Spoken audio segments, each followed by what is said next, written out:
সঙ্গপ্রিয় পার্শ্ববর্জ্য পূজ্যপাদ শিল সনাতন গোস্বামীপাদ, রূপ গোস্বামীপাদ এবং শ্রীজীব গোস্বামীপাদের গ্রন্থ অবলম্বনে সংকলিত শরণাগতি ও শ্রদ্ধা নামক গ্রন্থের শরণাগতি অংশের আস্বাদনী চলছেন।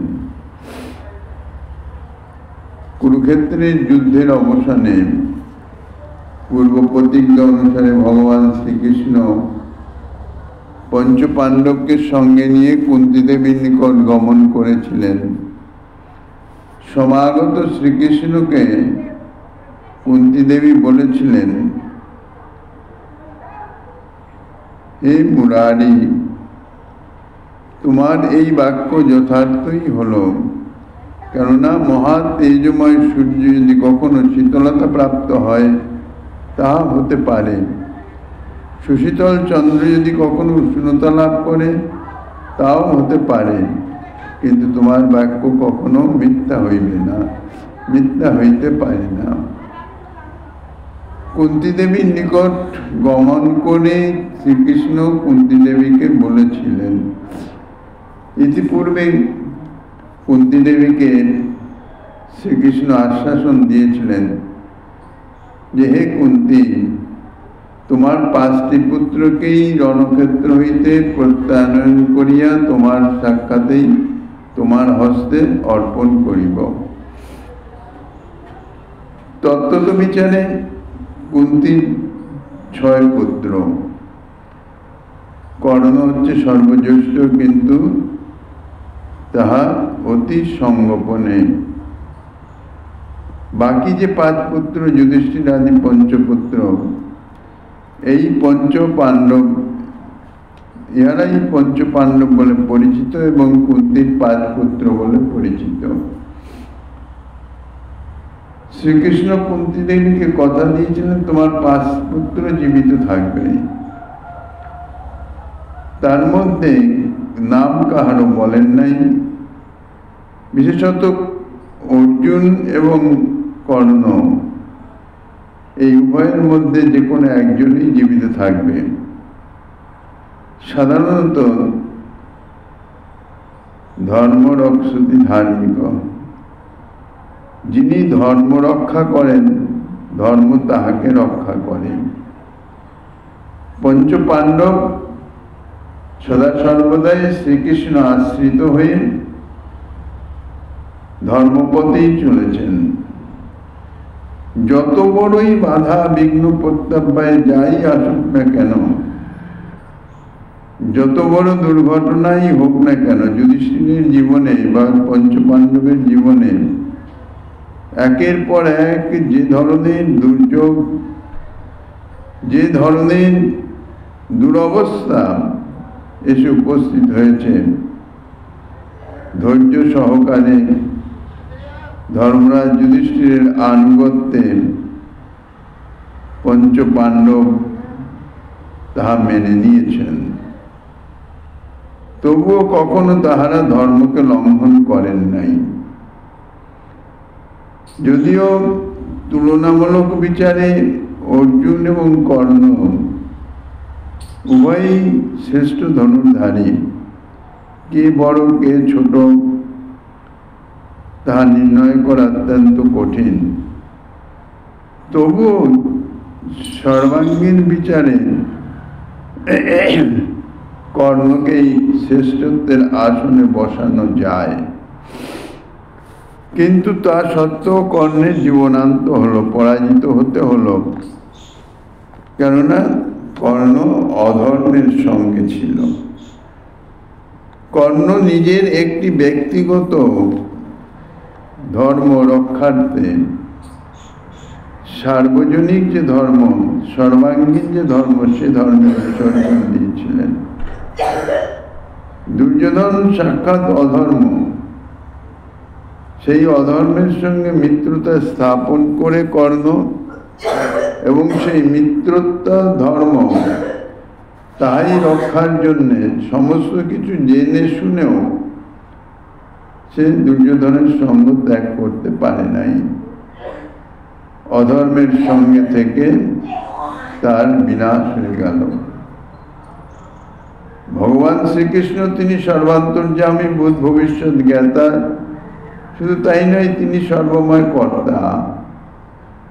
তিনি নিশ্চয়ই জানতেন এবং চেষ্টাও করেছিলেন কর্ণকে তার পূর্ব পরিচয় প্রদান করে, তার প্রকৃত পরিচয় প্রদান করে যুধিষ্ঠিরের সঙ্গে মিলিত হওয়ার জন্যে।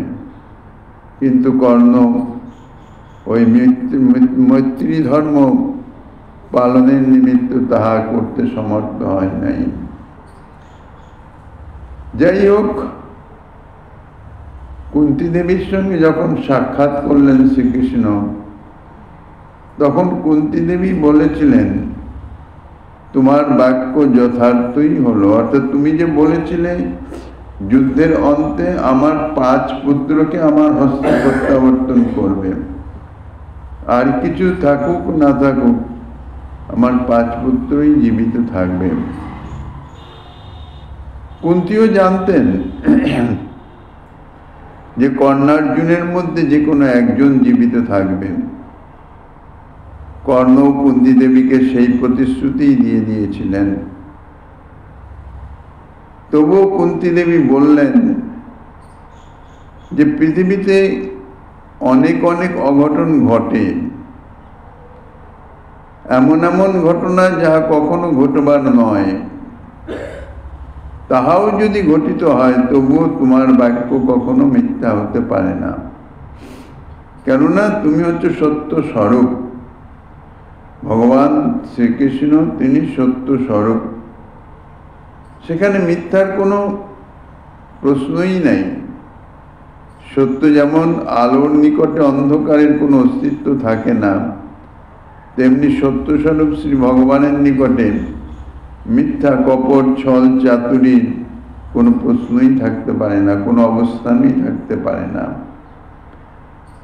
গৌড়ীয় বৈষ্ণবাচার্য বর্য শ্রীল রূপ গোস্বামী চরণ তাঁর বিশ্ববিখ্যাত রচনা ভক্তিতত্ত্বের বিশ্লেষণাত্মক ভক্তিতত্ত্ব প্রতিপাদক গ্রন্থ যে শ্রী ভক্তি রসামৃত সিন্ধু, সেই ভক্তি রসামৃত সিন্ধুতে ভগবান শ্রীকৃষ্ণের 64টি প্রধান গুণের বর্ণনা করবার সময় শ্রীকৃষ্ণের সত্যবাদিতার প্রমাণ দিতে এই কুন্তী দেবী কৃত বাক্যটি তিনি প্রদর্শন করেছিলেন।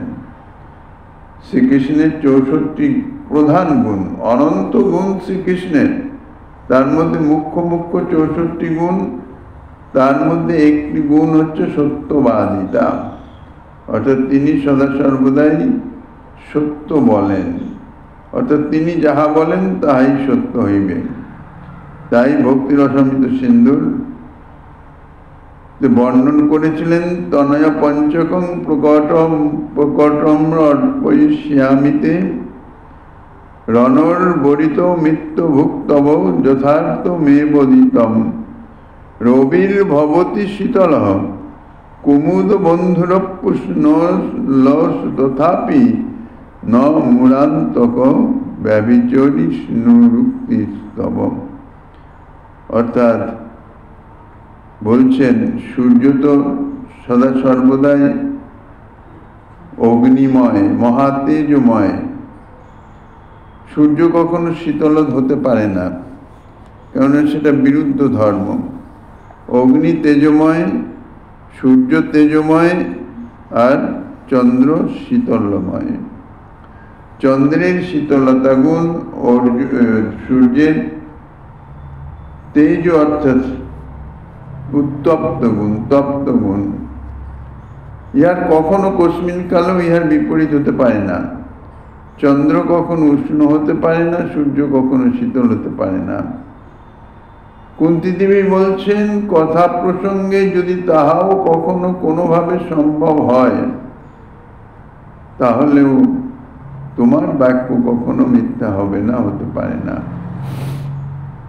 ভগবানের বাক্যের যে কি প্রকার সত্যতা, যে বাক্যের কখনো ব্যতিক্রম হয় না, তাহার সত্যতা দেখাতে কুন্তী দেবী যা বলেছেন তাহা ভাবতে গেলে বিস্মিত হতে হয়। এমন জোরের সঙ্গে, দৃঢ়তার সঙ্গে ভগবত বাক্যের সত্যতাকে প্রকাশ করতে অন্যত্র আর কোথাও দেখা যায় নাই। এই প্রকার আর দেখা যায় না। যে সূর্য জগতে নিরন্তর তাপ বর্ষণ করে, সেখানে শীতলতার সম্ভাবনা ইহা আকাশ কুসুম কল্পনা মাত্র, কেউ কল্পনা করতেও পারবেন না। তবুও কুন্তী দেবী বলছেন যে সেই নিরন্তর তাপ বর্ষণকারী সূর্য শীতলতার কোনো সম্ভাবনা কখনোই হতে পারে না। তথাপি যদি সেটা হয়, কখনো শীতল হয়, কোনো কারণে অসম্ভব হবার নয়, তবু যদিও হয়, এই অসম্ভব যদি সম্ভব হয়, কিন্তু ভগবানের বাক্য কখনো মিথ্যা হবার সম্ভাবনা কদাপি হতে পারে না। ভগবত বাক্যে বিশ্বাস, মাদৃশ জীবের এই বিশ্বাসেরই অভাব। ভগবত বাক্য যাহা শাস্ত্রে বর্ণিত আছে, সেই বাক্যের উপর পরিপূর্ণ যে বিশ্বাস, এই বিশ্বাসেরই একান্ত অভাব। আর এই বিশ্বাস না থাকার জন্যে আমাদের শ্রদ্ধার অভাব, আর সেই সঙ্গে সঙ্গে শ্রদ্ধা পরিপূর্ণ না হওয়ার জন্য শরণাগতির অভাব। ভগবানের বাক্য মিথ্যা হবার সম্ভাবনা কদাপি হতে পারে না। চন্দ্রের মধ্যে কোনো উষ্ণতা নাই, শীতলতা, তথাপি চন্দ্র যদি কখনো উষ্ণ হয়, সূর্যের মতন তাপ বর্ষণ করতে থাকে, যদিও সেটি কখনো সম্ভব নয়, কিন্তু যদি কথা প্রসঙ্গে ধরা হয় যে হ্যাঁ সম্ভব, তবু ভগবানের বাক্য কখনো মিথ্যা হতে পারে না। ভগবানের বাণী কখনো কোনো অবস্থায় কোনো কালে কদাপি মিথ্যা হতে পারে না, মিথ্যা হবার কোনো সম্ভাবনা নাই। শাস্ত্র বাণীতে বিশ্বাস, ভগবানের যে বাক্য, গীতাতে বলেছেন অনন্য চিন্তান্ত মাং যে জনা পর্যুপাসতে,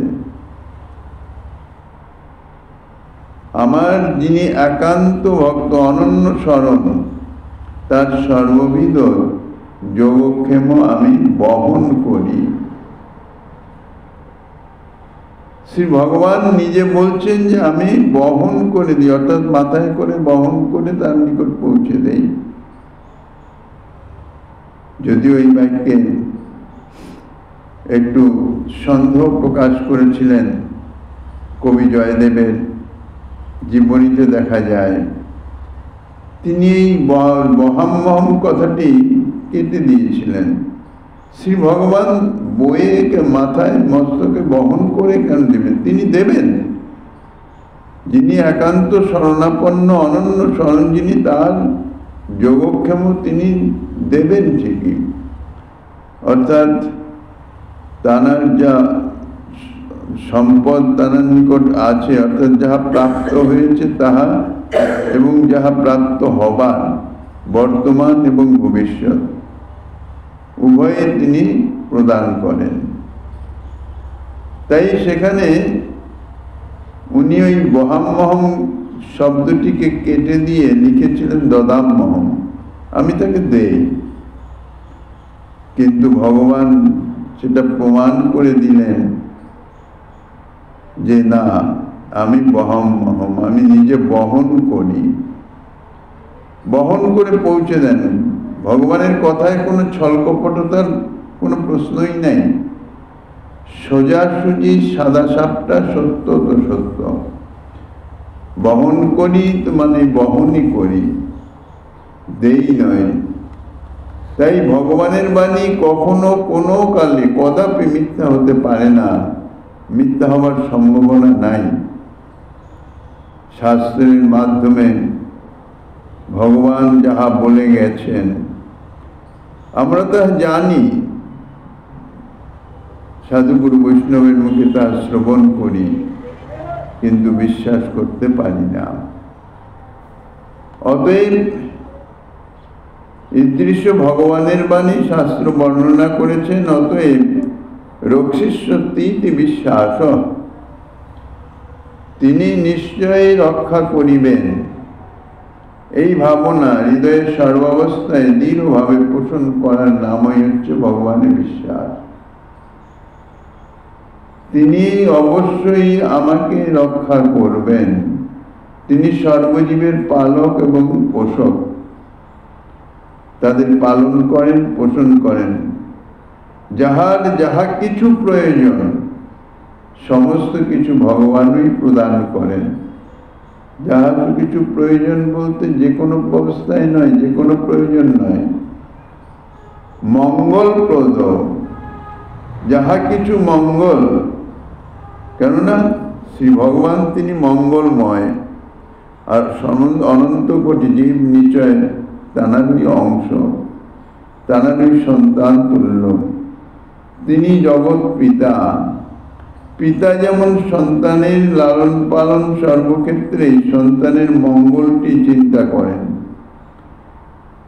অমঙ্গলকারী কোনো কিছু সন্তানকে প্রদান করেন না, যাহাতে সন্তানের মঙ্গল হয়। সমস্ত কিছুই প্রদান করেন মঙ্গলার্থে। শ্রী ভগবানও সেই রকম। জীবের সমস্ত কিছু বাসনা অর্থাৎ সমস্ত কিছু প্রয়োজন শ্রী ভগবান পূর্ণ করেন, আর শ্রী ভগবান যাহা দেন তাহা সদা সর্বদাই মঙ্গলকারী। শ্রী ভগবানের এই যে মঙ্গল, এই যে মঙ্গলকারতা, ইহা আমরা অনুভব করতে পারি না। তার কারণ আমাদের মন, বুদ্ধি, অহংকার ইহা হইতেছে মায়িক, এবং দেহ ইন্দ্রিয় সুখ সর্বস্ব। দেহ ইন্দ্রিয়ের সুখ সম্বলিত, আমরা দেহ ইন্দ্রিয়ের সুখকারী যে সমস্ত বস্তু বা যে সমস্ত বিষয়, তাহাকেই আমরা আমাদের মঙ্গলকারী বলে অনুভব করি। শুধু মানি নয়, অনুভব করি। কিন্তু দেহে ইন্দ্রিয়ের মঙ্গল এ কখনো হতেই পারে না।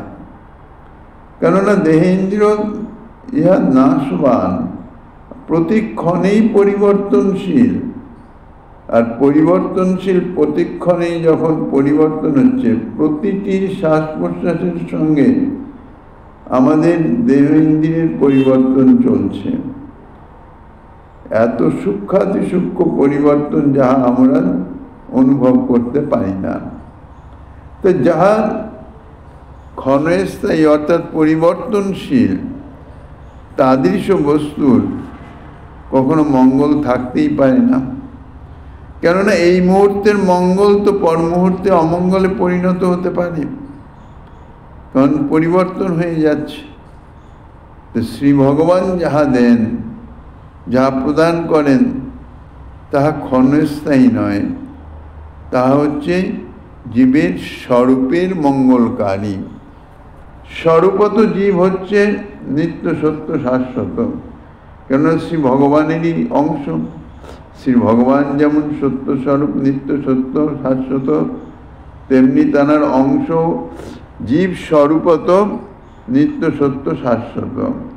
কাজেই নিত্য সত্য শাশ্বত জীবের নিত্য মঙ্গলকারী যাহা শ্রী ভগবান যাহা দেবেন, তাহা অনিত্য বস্তু নহে, তাহা অবশ্যই মঙ্গলকারী নিত্য। কিন্তু আমাদের এই মায়ামুগ্ধের মহত্বে, মায়ার মুগ্ধতায় এমনভাবে আমরা মোহিত হয়ে আছি যে আমরা তাহাকে মঙ্গল বলে মানতে পারি না।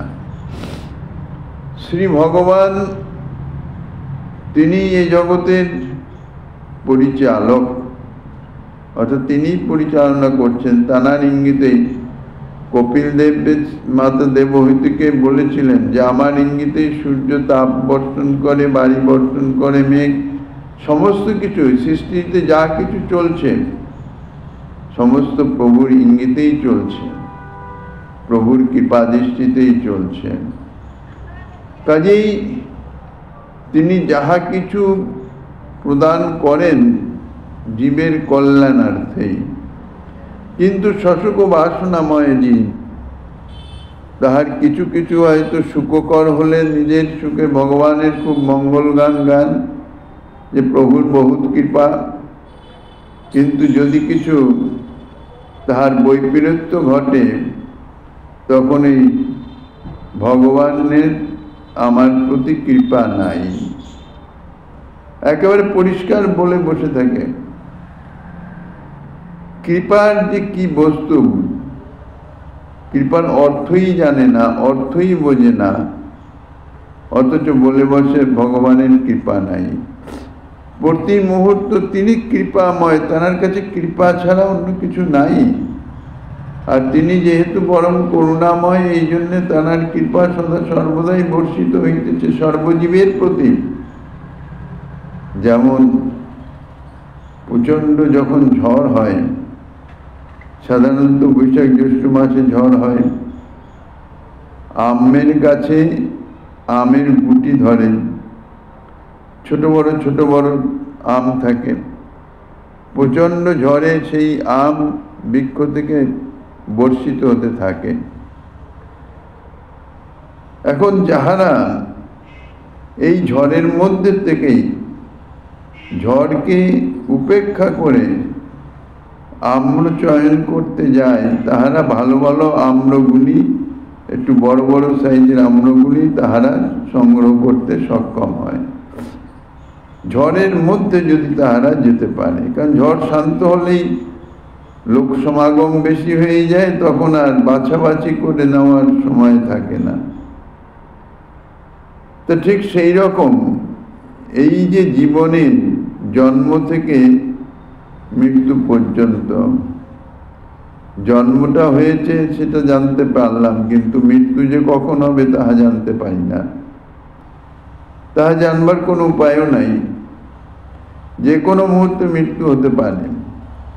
আর এই যে জীবিত অবস্থায়, জীবিত কালে বহু রকমের সংকট আমরা অনুভব করি, অর্থাৎ বিপদ আমরা অনুভব করি, যদিও সেগুলি তত্ত্বত বিচার করলে কোনোটাই বিপদ নয়।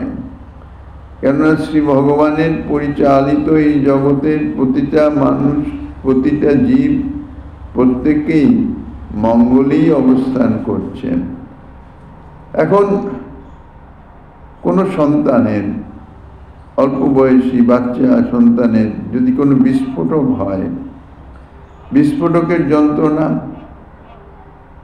সন্তান চিৎকার করেন, যতক্ষণ না সেই বিস্ফোরকের ভিতরের যে পুজ অংশ বহির্গত হচ্ছে ততক্ষণ নিষ্কৃতি নাই। মাতা কি করেন, কঠোর হয়ে একটু সূচিকা দিয়ে ছিদ্র করে একটু চাপ প্রদান করে তার ভিতর থেকে যে প্রতিগন্ধময় যে অংশ সেটিকে বের করে দেন। এখন এই যে সূচিবিদ্ধ করে ছিদ্র করে যে চাপ দিয়ে সেইটি বের করতে যে যন্ত্রণা দেহের, সে যন্ত্রণা তো হবেই, সেটা তো অবধারিত। যদি সেই যন্ত্রণা না দেওয়ার জন্যে মাতা যদি সেটাকে ছিদ্র করে পরিষ্কার না করে দেন, তাহলে তাহা থেকে কি হয়, সন্তানের আরো বড় বড় ব্যাধি হওয়ার সম্ভাবনা থাকে। কিন্তু মাতা তো মঙ্গলকারী, সন্তানের দুঃখ সন্তান বুঝছে না, সন্তান মনে করছে আমার কষ্ট প্রদান করছে, দুঃখ দিচ্ছে, কিন্তু মাতা তো জানেন ইহা ক্ষণস্থায়ী, এরপরেই সে সুখানুভব হবে। ঠিক ভগবান সেই রকম সর্বজীবকেই বিভিন্ন অবস্থায়, জীব মনে করে বিভিন্ন অবস্থায় বিভিন্ন দুঃখ কষ্ট আমি প্রাপ্ত হইতেছি, কিন্তু ভগবত আশ্রয় যাহারা গ্রহণ করেন, সত্য সত্যই আশ্রয় গ্রহণ করেন, তাহারা জানেন আমার যাহা কিছু ঘটিতেছে সমস্তই প্রভুর ইচ্ছায় ঘটিতেছে, এবং প্রভুর ইচ্ছায় কখনো কোনো সময় অমঙ্গল কিছু হতে পারে না, কেননা তিনি মঙ্গল স্বরূপ। স্বরূপত তিনি মঙ্গলময়, কাজেই মঙ্গল ছাড়া অমঙ্গলের কোনো প্রশ্নই নাই। আমার যাহা কিছু ঘটিতেছে আমি বুঝিতে পারিতেছি না। আমার হয়তো সেই বিস্ফোটকের পুজরক্ত বের করবার মতো কষ্ট অনুভব হচ্ছে, কিন্তু পরিণামে যে সুখকর, সর্ব অবস্থাতেই পরিণাম সুখকর যদি ভগবৎ শরণাপন্ন হওয়া যায়। এটি যদি শাস্ত্রবাণীতে ভগবানের এই যে করুণার কথা যে বিভিন্নভাবে বর্ণিত আছে, যদি তাহাতে বিশ্বাস হয় তবেই সে শরণাগত হতে পারে। ভগবানের বাণী শাস্ত্র বর্ণনা করেছেন, অতএব রক্ষিষ্যতি ইতি বিশ্বাস, তিনি নিশ্চয়ই রক্ষা করবেন, কেননা তিনি জগৎ পিতা, জগৎ পালক, সবাইকে রক্ষা করবেন, আমাকে করবেন না? এ তো হতে পারে না, আমি তো জগতের বাইরে নই, আমিও তো তাঁর সন্তান। তাহলে তিনি নিশ্চয় রক্ষা করবেন, এই ভাবনাটি হৃদয়ে সর্বাবস্থায় দৃঢ়ভাবে পোষণ করার নামই হচ্ছে ভগবানের বিশ্বাস। তিনি যাহা কিছু করিতেছেন মানে আমার যে অবস্থায় আমি অবস্থিত আছি, অর্থাৎ আমার যাহা আমার উপর আসিতেছে, সুখানুভব হোক দুঃখানুভব হোক, সব কিছু ভগবত ইচ্ছাই হচ্ছে। শুধু ভগবত ইচ্ছাই হচ্ছে তা নয়, আমার মঙ্গলের নিমিত্তই হইতেছে। ইহাই হচ্ছে মূল শাস্ত্রবাণীর অন্তর্নিহিত মর্ম কথা। ইহার নামই ভগবানের বিশ্বাস। অতি বড় দুরবস্থায় পড়েও যদি কাহারও এ জাতীয় বিশ্বাসটি বিদ্যমান থাকে, তিনি ভগবত আশ্রয়ী হতে পারেন, ভগবানের শরণাগত হতে পারেন। আর যদি কিঞ্চিত মাত্র সন্দেহের অবকাশ হয় যে আমার প্রভুর কৃপা আমার প্রতি বর্ষিত হইতেছে না, আমার প্রতি কৃপা নাই, সে হোক আমার অপরাধে, অনেক ভক্ত এরকম মনে করেন আমার অপরাধের নিমিত্ত আমার দুর্ভোগ হইতেছে, ভগবান আমার প্রতি কৃপা করিতেছেন না। এটা কিন্তু ভ্রান্ত ধারণা। তিনি সদা সর্বদাই কৃপা করেন। আমার সুখভোগ হোক আর দুর্ভোগ হোক, যাহাই ঘটিতেছে তাহাই আমার মঙ্গলের নিমিত্ত তিনি করিতেছেন। এইটি শাস্ত্রবাণী, আর এই বাণীতে দৃঢ় বিশ্বাস। ইহাই হচ্ছে শরণাগতির তৃতীয় লক্ষণের মর্ম, রক্ষিষ্যতি ইতি বিশ্বাস। তিনি অবশ্যই আমাকে রক্ষা করবেন, এ বিষয়ে বিন্দুমাত্র সন্দেহের কোনো অবকাশ নাই। রক্ষা করবেন ভবিষ্যৎকাল হয়ে গেল, তিনি রক্ষা করেছেন, রক্ষা করিতেছেন, অতীত এবং বর্তমান তাহাও তানা কর্তৃক রক্ষিত আমি। এইটা যদি চিত্তে একবার স্থিরভাবে দৃঢ়ভাবে অনুভব করে নেওয়া যায়, তাহলে আর চিন্তার কোনো কারণ থাকে না। যতই ঝড় ঝাপটা সংসারের, যতই দুঃখ বিপদ জ্বালা যন্ত্রণা যতই আসুক না কেন, তাকে আর বিচলিত করতে পারে না। কিন্তু যেহেতু আমরা দেহ ইন্দ্রিয় সুখ সর্বস্ব, এই জন্য আমরা এটা জেনেও মানতে পারি না। ভগবান যে করুণাময়, তিনি সদা সর্বদাই আমার করুণা করে আমার মঙ্গলই করিতেছেন। দুঃখ দিয়েও যদি আমার মঙ্গল হয়, তাহাও তিনি করিতেছেন, এই বিশ্বাসটি আমাদের থাকে না, অনুভব করি না। এই জগৎ সংসারের পালক তিনি, তাঁর ইচ্ছা ব্যতীত একটি গাছের শুষ্ক পত্রও পতিত হয় না, শাস্ত্রেও এই কথা বর্ণিত আছে। তা সমস্ত কিছুই যখন তাঁর ইচ্ছায় চলিতেছে, তখন মাঝখান থেকে আমি কর্তা সেজে দুঃখ অনুভব করি কেন? এই বোধ বুদ্ধিটি মাদৃশ্য জীবের নাই। নিজের কর্তৃত্ব, নিজের দেহে ইন্দ্রিয়ের সুখ সর্বস্বতা, ইহাই অনুভব করি,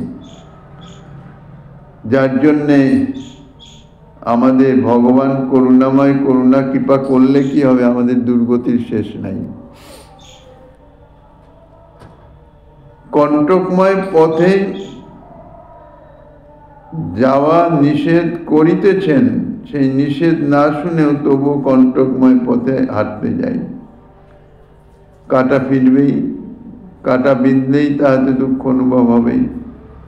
তো এই যে দুঃখ অনুভব, এর নিজের ইচ্ছাকৃত, এর মধ্যে ভগবানের কোনো হাত নাই। ভগবান তিনি তো কৃপা করছেন, প্রতিনিয়ত কৃপা করছেন, মঙ্গল করছেন, কিন্তু অবিশ্বাসী মন ভগবানের এই মঙ্গলকে বিশ্বাস ভরে নিতে পারে না বলেই দুঃখ অনুভব করে।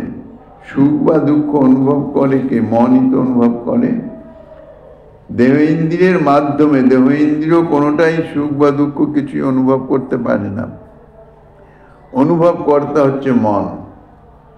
তো মনকে যদি ঠিক না করা যায়, মনকে যদি স্থির না করা যায় যে ভগবান আমার অভীষ্টদেব, তিনি কৃপা করে যে আমাকে যে অবস্থায় রাখুন না কেন তাহাই আমার পক্ষে মঙ্গলজনক। আমি বুঝিতেছি না ঠিক, কারণ বাস্তবতময় আমার যে প্রারব্ধ কর্ম, কি যে পূর্ব জন্মে কি কর্ম করেছিলাম তা তো আমার স্মৃতিতে নাই।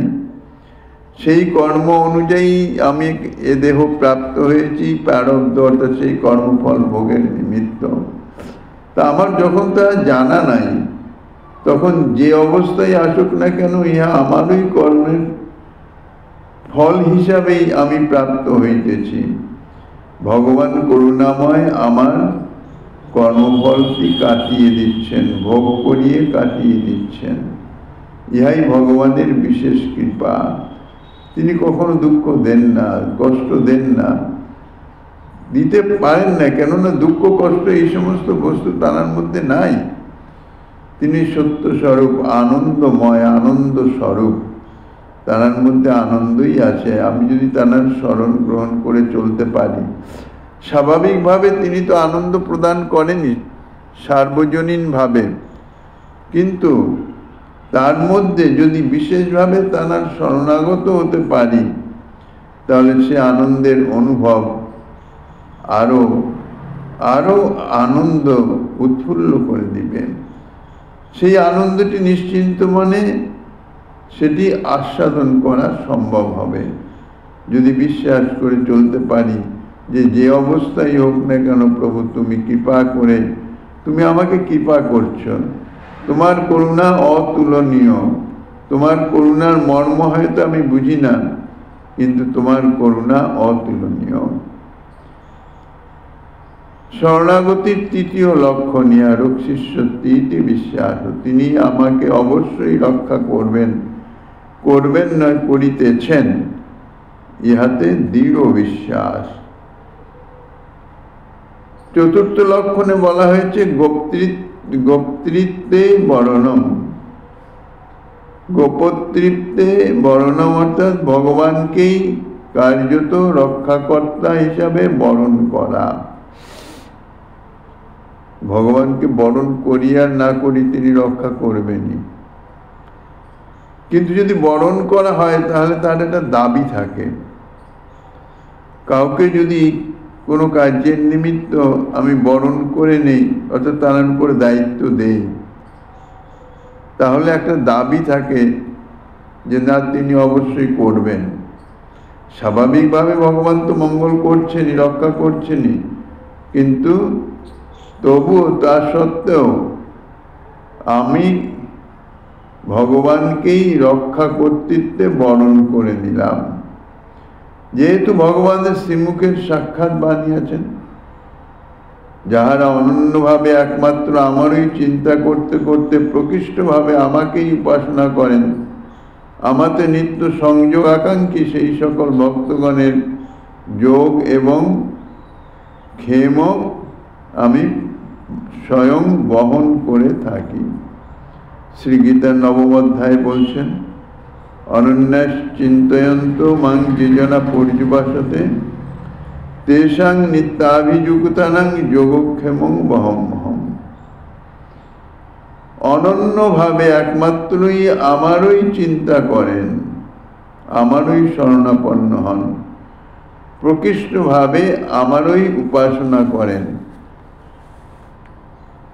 আমাতে নিত্য সংযোগ আকাঙ্ক্ষী সেই সকল ভক্তগণের যোগ অর্থাৎ ধান্যাদি লাভ বস্তু এবং ক্ষেম অর্থাৎ ভবিষ্যতে যাহা প্রাপ্ত হব, সমস্ত কিছুই আমি স্বয়ং বহন করে থাকি।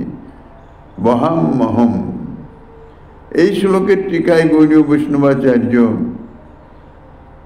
শ্রীমৎ বিশ্বনাথ চক্রবর্তীপাদ মহাশয় তিনি লিখেছেন, নিত্য সংযোগ স্পৃহাবতাং যোগ ধ্যানাদি লাভ ক্ষেমং তৎপালনঞ্চ তৈরনপেক্ষিত অপরমেব ভবামি তেষাং শরীর পোষণ ভার ময়ি বোচ্যতে। অর্থাৎ আমাদের সদা সংযোগে স্পৃহাশীল, সদা সর্বদা আমার সঙ্গে সংযোগ রাখার, অর্থাৎ আমাকে স্মরণ মনন ইত্যাদি, তাহাতে স্পৃহাশীল অর্থাৎ বাসনাময় অনন্য ভক্তগণের যোগ অর্থাৎ ধান্যাদি লাভ এবং ক্ষেম অর্থাৎ তাহাদের পালন বিষয়ে তাহাদের নিজেদের উপেক্ষা থাকলেও আমি স্বয়ং বহন করি। তাহাদের শরীরের পোষণ ভারও আমি নিজে সম্পন্ন করিয়া দিই। এই শ্লোকের বিস্তৃত আস্বাদনী